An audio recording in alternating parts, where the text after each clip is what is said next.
అదే RTV app వార్తల్ని క్షణాల్లో చదివే అవకాశం ఉంటుంది. ఒక న్యూస్ పేపర్, ఒక టెలివిజన్ ఛానల్ మీ చేతుల్లో ఎప్పుడూ ఉంటాయి. రబీ సీజన్లో ఎంతో కష్టపడి తమ సాగు భూమిని సదును చేసి పంట పొలాలు సాగు చేస్తున్నటువంటి రైతన్న అగమ్య గోచరమైంది ఆ పరిస్థితి. ఎందుకంటే సాగునీరు రావట్లేదు. శ్రీరామ్ సాగర్ ప్రాజెక్టు కాలువ ద్వారా తమ బావులకి నీళ్ళు ఇస్తే ఆ చెరువులు నిండుతాయి, ఆ చెరువుల ద్వారా బావులకు వస్తాయి.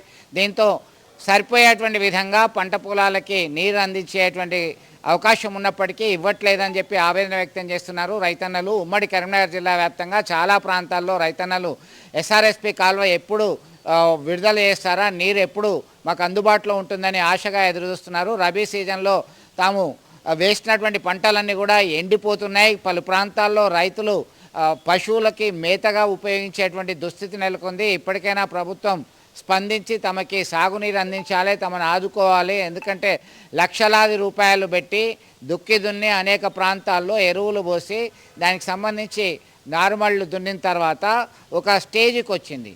ఇప్పటికీ ఈ రబీ సీజన్లో సరి అయినటువంటి పంట వస్తుందా లేదా, ఇలాగే ఎండిపోతే తమ భవిష్యత్ ఏంటి, ప్రశ్నార్థకంగా మారేటువంటి ప్రమాదం ఉందని చెప్పి ఆందోళన వ్యక్తం చేస్తున్నారు రైతన్న. ఇప్పటికైనా పలు ప్రాంతాల్లో దఫాలుగా సాగునీరు అందించాలని కోరుకుంటున్నారు. మరిన్ని వీడియోస్ కోసం ఛానల్ ని సబ్స్క్రైబ్ చేయండి. లేటెస్ట్ అప్డేట్స్ కోసం వాట్సాప్ ఛానల్ ని ఫాలో చేయండి. అండ్ లింక్ డిస్క్రిప్షన్ లో ఉంది.